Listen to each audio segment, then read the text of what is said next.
Hey everybody, it's Mike from the Mike Wagner Show, powered by Sonic Web Studios and brought to you by official sponsor of the Mike Wagner Show, international warring author Mia Molson's The Missing, available on Amazon and paperback and ebook. We're here with a terrific gentleman who's a preventive medicine physician, epidemiologist, author, and award-winning champion of global justice and human rights. We'll talk more about that. He's been on the front line of global AIDS movement, climate transformation, also racial and gender equality, authentic democracy, and also sustainable development and child welfare in the U.S. He encourages sparking personal global conversations and also basically to repair and heal ourselves, awaken the political imagination, and stimulate the global movement. He has a new book that shows how to basically break from the feelings of confusion, pessimism, and cynicism around the world, and basically step into empowerment, resourcefulness, and inspiration. So this guy's a great inspiration as well. He's got a book called Revolutionary Optimism: The 7 Steps of Living as a Love-Centered Activist. Live, ladies and gentlemen, in Plus Studios from somewhere beautiful outside Washington, D.C., the amazing preventive medicine physician, epidemiologist, and author of the book Revolutionary Optimism. Ladies and gentlemen, the multi-talented Dr. Paul Zeitz. Dr. Paul, good morning, good afternoon, good evening. Thanks for joining us today. Hey, Mike, thank you so much. It's an honor to be here with you and your listeners. Well, it's great to have you on board, Dr. Paul, and looking forward to what you got. You're a preventive medicine physician and epidemiologist, also author and award-winning champion of global justice and the human rights movement. You've been on the front line of global AIDS, climate transformation, racial, gender inequality, and also authentic democracy, sustainable development, and also child welfare in the U.S. And your new book is basically showing how to break free from the feelings of confusion, pessimism, and more, especially in the political front, called Revolutionary Optimism: The 7 Steps of Living as a Core Love-Centered Activist. And what are the 7 steps? Before getting to all that, Dr. Paul, tell us how you first got started. With the book or? With you. Tell us how you got started. I'm a 62-year-old person. I've been married for 33 years. I have 5 sons and 2 grandchildren. Early in my life, I decided to go to medical school and become a physician. During that time, I realized I didn't want to do clinical medicine. I want to get the best possible clinical care when I'm sick or when my loved ones need care. But I realized that my mind thought differently about problems.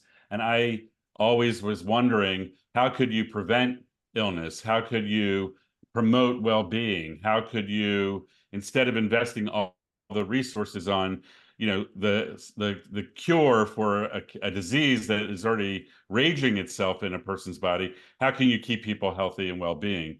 So I went to study on with public health and preventive medicine, which really looks at the risk factors of disease and comes up with populational approaches to keeping people healthy and their well-being. Okay. And I decided to focus on child survival and health in the worst parts of the world, where under 5 mortality rates were the highest. So Wow. I ended up spending the early part of my career mostly in sub-Saharan Africa.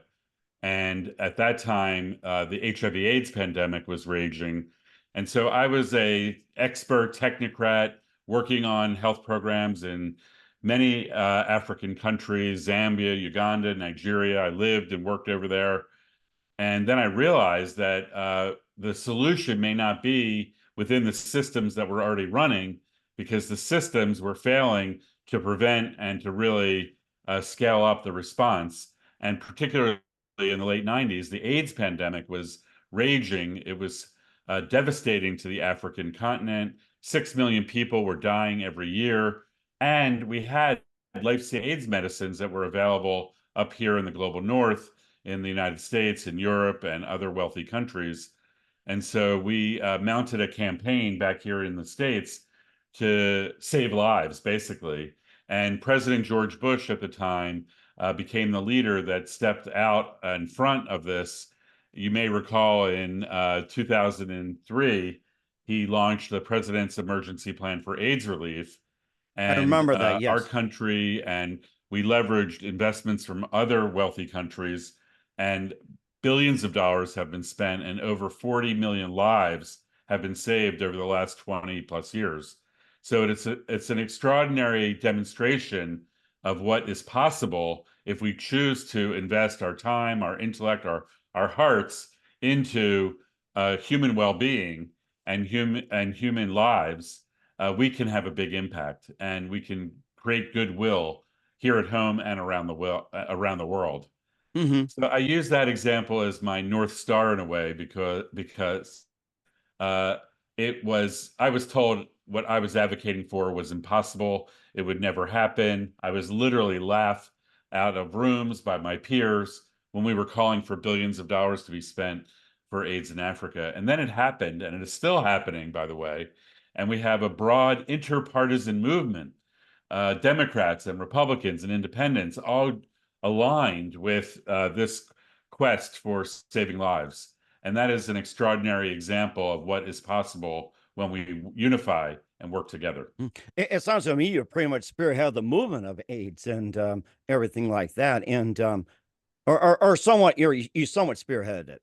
Yeah, I mean, when I talk about political movements, I think I was definitely a part of it. I was a node in the network. I positioned myself and my team. I had an organization called the Global AIDS Alliance. We were a team of people. We were folks that were speaking truth to power, and we were activating and mobilizing students and physicians and faith leaders, and we brought folks from sub-Saharan Africa to Washington so that their voices could be heard.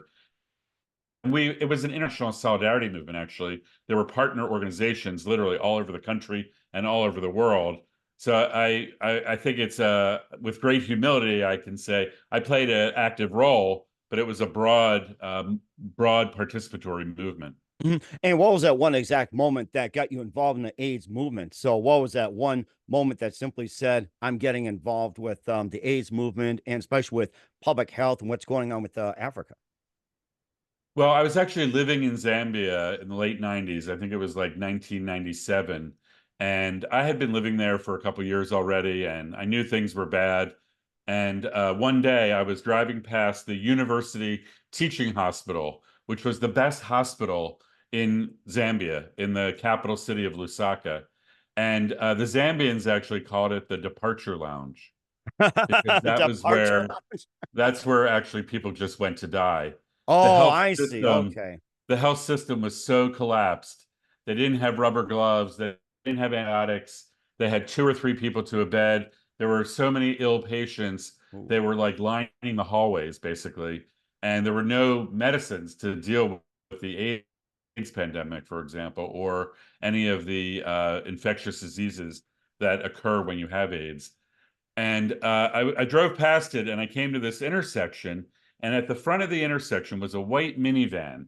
And it was a Christian Aid youth project. A Okay. Christian Aid youth project.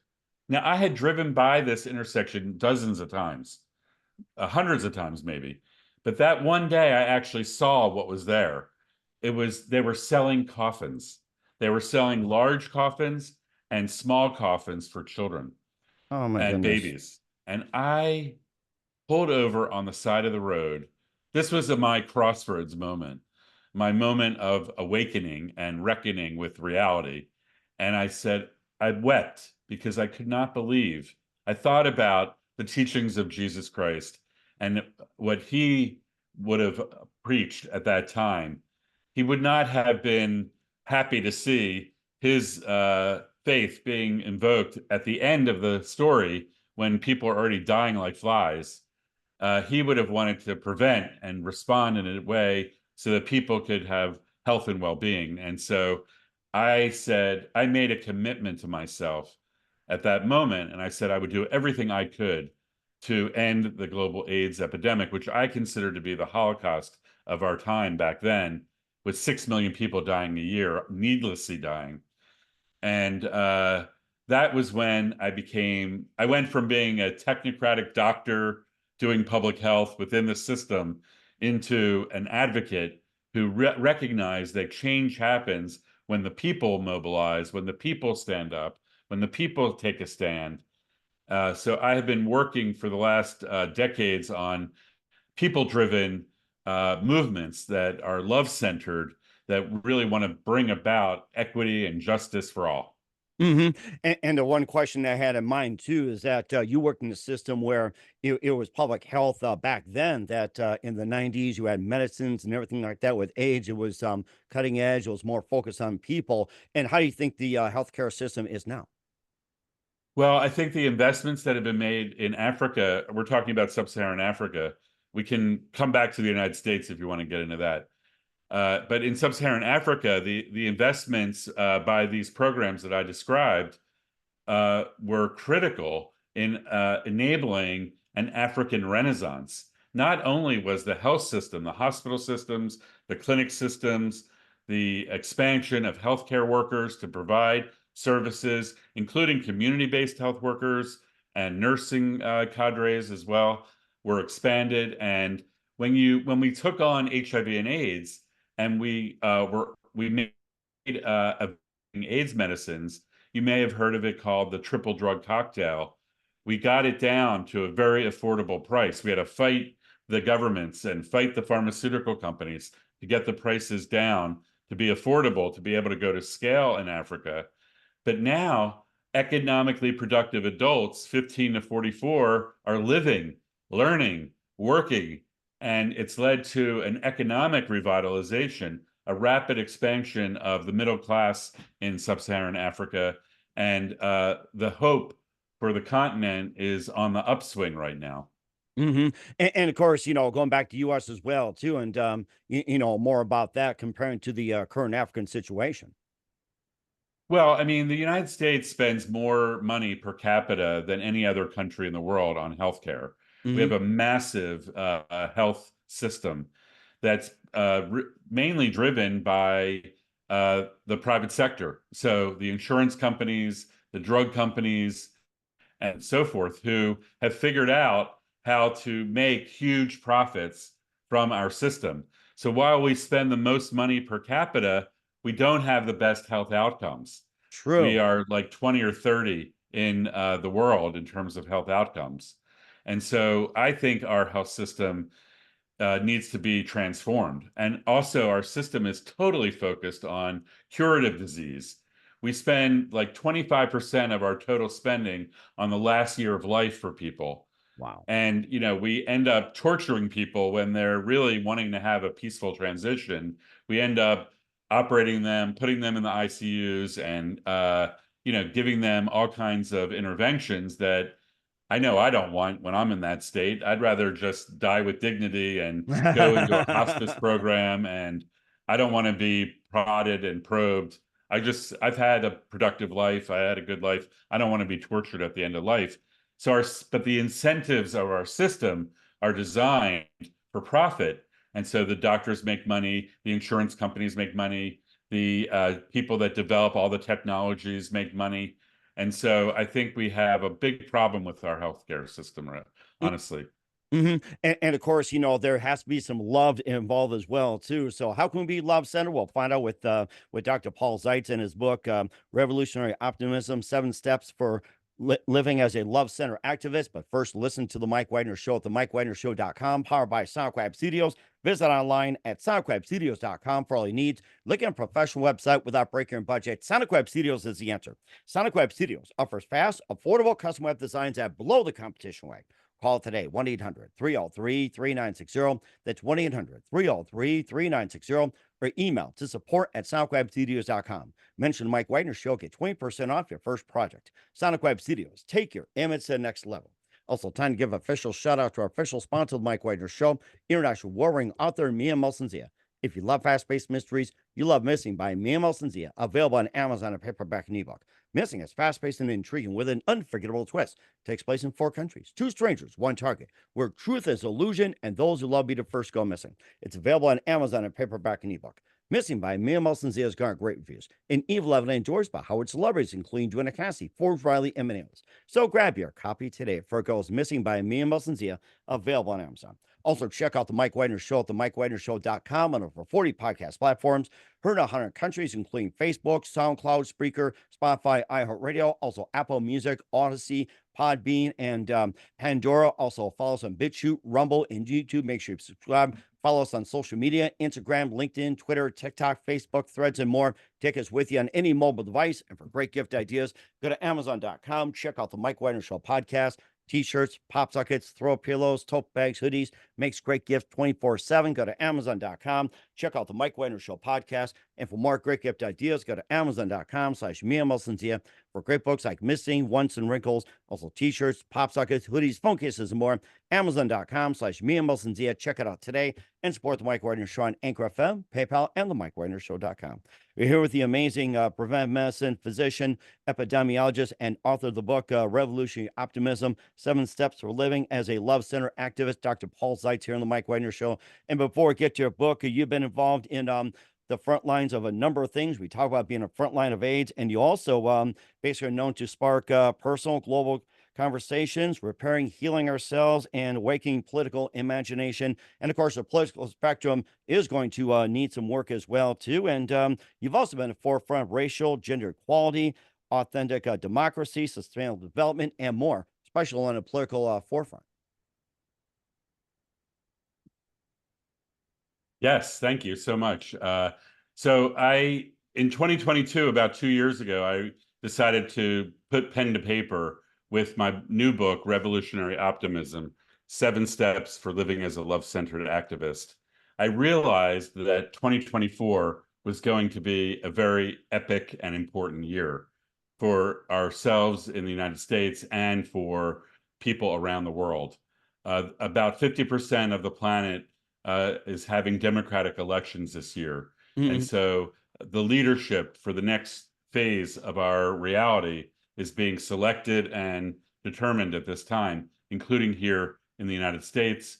And so we have an opportunity to really look at how we want our future to be developed. We have the opportunity to recognize that right now we're on a path of suffering and destruction, in my view. We have violent revolutions that are already underway and already accelerating. For example, we have a rampage of gun violence on the streets of the United States.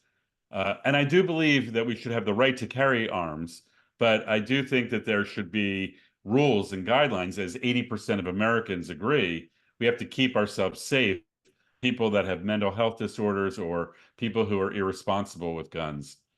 But we also have mass incarceration. We have over 2 million people in prisons for minor crimes, most of them, that are destroying families, destroying the human potential that exists within all those people.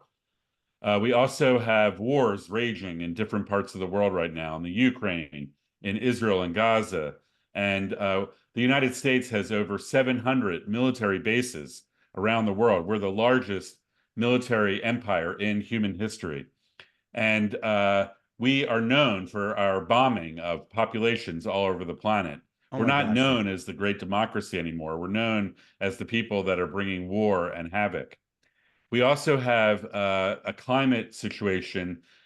We've been burning carbon dioxide, and we have carbon pollution now that is actually creating a hothouse Earth situation where global climate temperatures are soaring. The ocean temperatures have never been hot, and we've never actually had this much carbon in the atmosphere, carbon pollution in the atmosphere, since human beings have existed. And so, as many have seen, that changes are already happening. Sea level rise is already starting. Massive storms are already happening. Changing seasons is already happening. Droughts and fires. I know the Canadian fires and all the smoke that's blown down across the United States. And this is just the beginning of the disruption that's going to be happening with the climate emergency. So I really feel like I was at a crossroads back that day in Zambia when I came upon the Christian Aid Youth Project.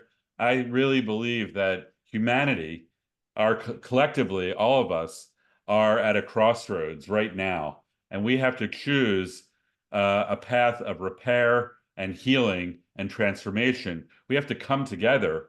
We have to recognize that we are in this together as humanity and take on these complex super crises. And if we do that, we can solve them and we can make progress and we can ensure a better future for our grandchildren and future generations. But right now, if we don't do that, it's a bad future scenario. And of course, this also applies to 7 step as well, too. Basically, breaking free from the from confusion, pessimism, cynicism around the world, and also encouraging people to step into empowerment, reconciliation, and inspiration as well, too. And you got 7 steps, basically starting off with it's go time, and that's the first step. It's like ready, set, go. It's go time. That's the first step. Yeah, exactly, Mike. It's like waking up every day and going, it's go time, and asking the practice that I offer in the book. The book is a handbook, and it gives stories from people all over the world. I share some of my own stories. I share some wisdom and research that I've done on these topics, and then I give RXs, prescriptions, or really practices for people to explore. So it's go time is step one, and basically waking up every day and asking, how can I serve today? And really, I want people to understand that you and most of your listeners probably already are love-centered activists. You're doing things to take care of yourself. You're doing things to take care of your loved ones, your partner, your children, your parents, your extended family, your community, and then our broader society. So every love-centered action counts. And I really want people to know that what they're already doing matters and it already counts. And then we move into how do we make commitments? When we make a commitment, like I made a commitment back that day on the road, I didn't know exactly how it was going to happen that I would take action to end global AIDS, but I made the commitment and then I made choices as I forward based on that commitment. So I talk a lot, I share a practice about making commitments for whatever you care about, for whatever change, whatever transformation, whatever healing you see as possible in your life, in your world, and then commit to doing whatever you can, and then magic can unfold with that kind of commitment. And of course, another one too is also part of it self liberation as well too. Liberate to finding the path. It's like finding that self liberation, and if you're having trouble, how do you get that self liberation? So self-liberation is step two, and it's a very important step. It's about a commitment that we make that I offer tools for working on ourselves and liberating our minds so that we can unleash our full power. And I talk about something called the inner dragon that lives within me. It's Oh yeah, the inner dragon. My kids love dragons. and I talk about how we can tame our inner dragon. It's part of human survival defense system that wants to protect us and keep us alive. It's our old brain. It's like our reptilian brain, our lizard brain, and we need it in case we're in circumstances where we need to protect ourselves. Unfortunately for me, I was living my life where my lizard brain was ruling my life, and I was always in that hyper triggered state of being in a defense mode. And when I'm like that, I isolate myself, I'm judgmental, I'm harsh about other people and to myself. And so I've learned and I offer some tools and practices for how to liberate myself so that I can choose to be my highest self. I can choose to be my love-centered self. I can choose to see others in that same way. And then I'm a different person when I'm able to liberate myself that way. hmm And then And that prepares me for the next step. and the next step is accessing unifying consciousness. Yeah, so this is an important step where I think all of us at some point in our lives have had a sense of our interconnectedness with something greater than ourselves, an interconnectedness. Some people call it unity consciousness or Jesus consciousness or some kind of spiritual awareness consciousness. Sometimes we have this experience when we're in nature and we see the big skies and the big oceans or the Grand Canyon, we're like awestruck by it, or even at a funeral or a birth of a new baby, we feel that sense of our own interconnectedness. And so I wanted people to understand that that is a state of mind, which I call unified consciousness.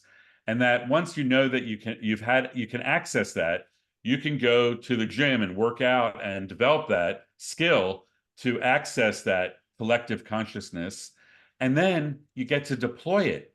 You can call on it when you need it, when you're triggered or when you're in a circumstance where circumstances are tough on you, and or when you're in a meeting and you're about to have a fight with someone, and you can say, you can invoke this unified consciousness and then settle yourself down and be your highest self again. And that's these are practices, meaning like I'm still working on all these myself. I'm living with the handbook with me because I have to draw on these practices myself as I generate myself every day as a revolutionary optimist. And very indeed, too. And it's also possible to do some crafting, do some engineering, sparking, unifying more. And how do we do with our Dr. Paul Zeitz? We'll find out just 1 minute. You listen to the Mike Wagner Show at the MikeWagnerShow.com, powered by Sonic Web Studios, and brought to you by our official sponsor of the Mike Wagner Show, international warring author Mia Moses Missing. We'll be back with author Dr. Paul Zeitz of Revolutionary Optimism after this time. We're back to Dr. Paul Zeitz of Revolutionary Optimism, the 7 steps for living as a love-centered activist here on the Mike Wagner Show. And of course, taking a break, we got to work some craft, engineer, everything else. And you can also craft some peace as well, too. That's part of the steps. Yeah, so step 4 is called peace crafting. It's like a new concept. It's an art form, about how do we generate ourselves, how do we relate to other people peacefully. So I'm using peace crafting right now in my conversation with you and with your listeners. And I have to use peace crafting sometimes with my wife. I have to use peace crafting when I'm in a family dinner and there's people I don't agree with. I have to use peace crafting in meetings and when I'm on Zooms or whatever I'm doing in the world, so that I can be a listening friend. I've really had to work on myself to learn how to be a better listener. And then I have to embrace multiple perspectives. A big thing that's happening in our country, this polarization, this separation between people, is basically because people are getting stuck in this idea that it's my idea is the only right idea, and my perspective is right. So it's my idea, it's my way or the highway. And so embracing multiple perspectives is what I'm offering as part of peace crafting. Then, no matter what other people are saying, even if I don't agree or I don't like it, or even if it makes me angry, I always use love speech. I make sure that every word and every utterance out of my mouth is uplifting and support and engaging the other person, so that they don't close down and get defensive right at me. And then the fourth part of peace crafting is building trust. And in my life, I used to think that trust was like an on-off switch. I trust you or I don't. And I realized that that was very limiting because it would block out a lot of people and it would lead to my own isolation, both personally, but also professionally and organizationally. Like this can apply to organizations as well. And so I created a trust-o-meter, which I explain in the book, where you can go, I love everyone unconditionally, and I don't trust everyone. And I can I know say, how that goes. Thank you, social media. right, all that polarization with social media, it's nonsense. It's so distorted. It's not reality. It's an alternative reality that we have to really tame. Then we're on to our collective liberation. Those first 4 things were really the work that we're doing about our personal evolution, our personal awakening, our personal ability to connect with others. Now, Imagineering is step 5. That's really focused on unlocking radical imagination, unlocking our greatest visions.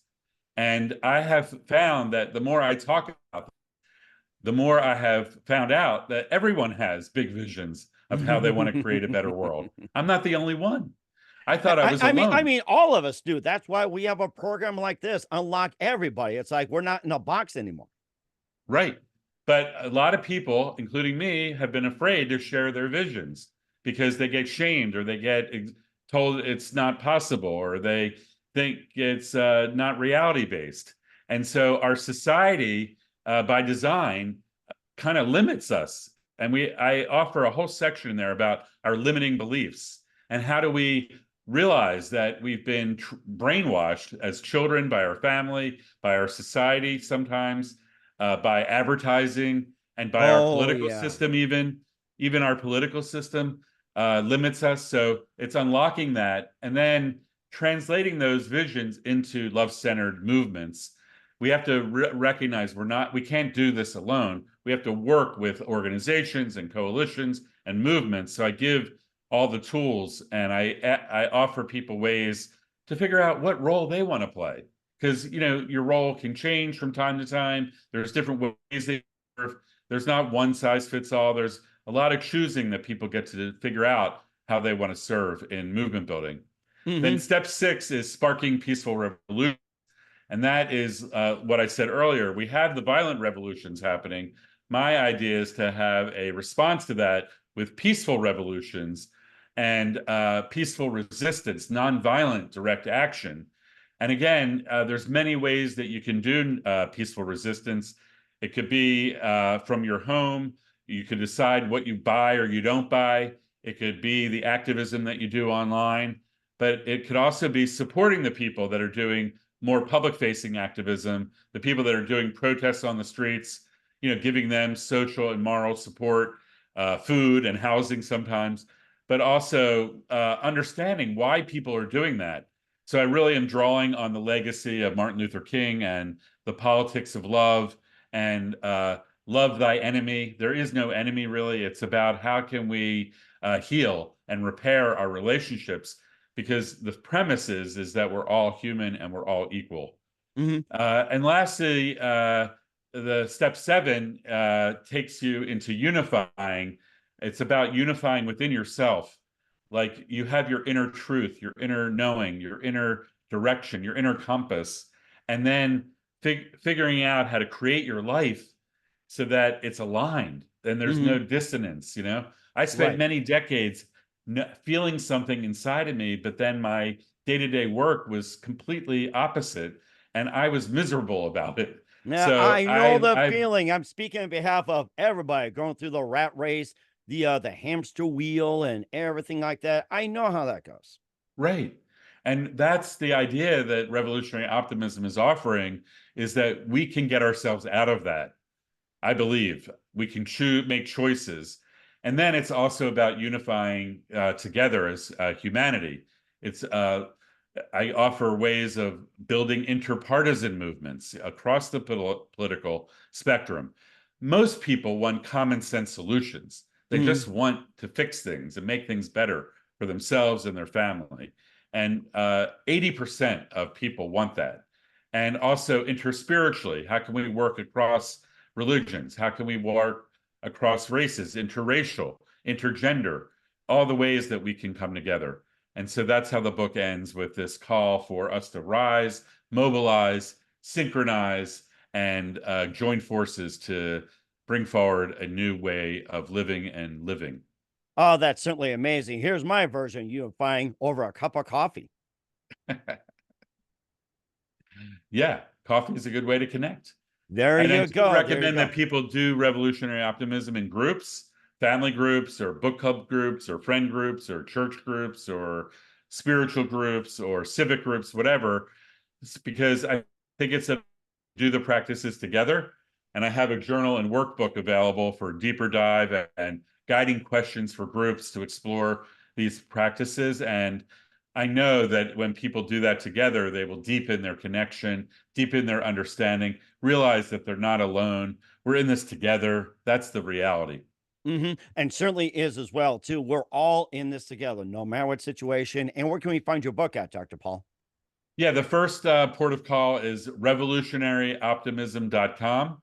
There you can purchase the book through Amazon or bookshop.com. And I also, if you sign up on the list, you can get access to a free Changemakers Companion Kit so that you can get all kinds of additional resources, including the journal and workbook, to help you on your exploration of revolutionary optimism. All right. Well, certainly check that out. We're with author Dr. Paul Zeitz of Revolutionary Optimism, the 7 steps for living as a love center activist here on the Mike Wagner Show. Just a few more things. What else can we expect from you in 2024 and beyond? Well, I'm available to support you and your listeners, and encourage people to reach out to me if I can support your love-centered activism. I've already gotten feedback from some folks out in California that read the book and became inspired to really take on their school board, for example, and Wow. bring forward a healing and transformation at the school board level. So all the students and the parents and the teachers and the faculty all joined together to fix a broken school board. And in that way, they were able to improve the educational programming for all of their children. It was like an exciting thing to know. And so you can reach me through drpaulzeitz.org. That's my personal website. And you can send me an email through there, and I'll do my best to respond and support you. Hoping to be out on the road doing events and speaking at any environment to spread the word about revolutionary optimism.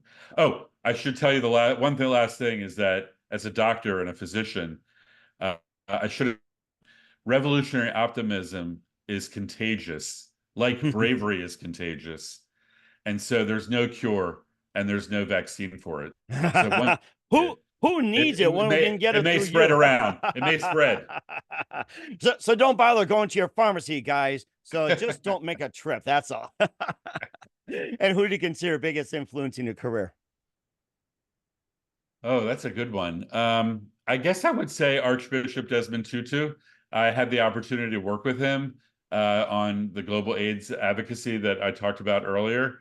He was a faith leader, a spiritual leader, and he had a moral authority that Mm-hmm. he brought to his endeavors. He was willing to speak truth to power. He led the Truth and Reconciliation Commission in South Africa that brought together the oppressors and the survivors of that oppression and created a healing space. And it actually is attributed to preventing a civil war in that country. So the kind of and I met him and hung out with him. He's just a great guy. He's a normal Nice. guy in some ways.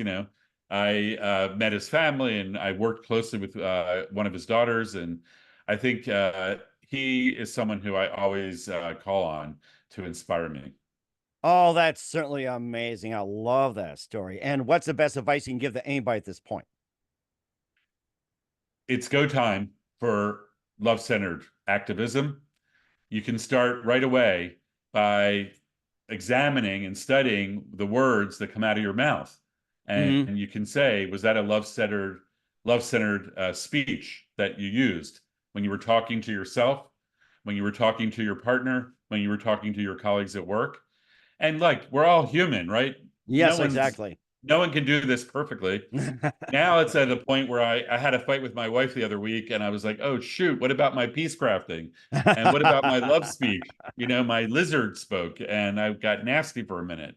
But then we laughed about it. We just made it was like it became a joke, so that we didn't like get polarized from it.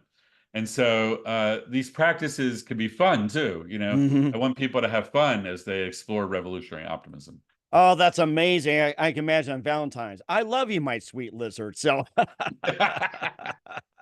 I That's think a I'm good one. I think I'm ready to get one right now and love them to death. So I'm encouraged by that too. So we're here with Dr. Paul Zeitz of Revolutionary Optimism, the 7 steps for living as love center activist here on the Mike Wagner Show. Dr. Paul, very big thank you for your time. You've been absolutely fantastic. Looking forward to having you again soon. Keep us up to date. Keep in touch. We definitely love to have you back and be in the center of it all. And once again, what's your website? How do people contact you? Where can people purchase or check out your book?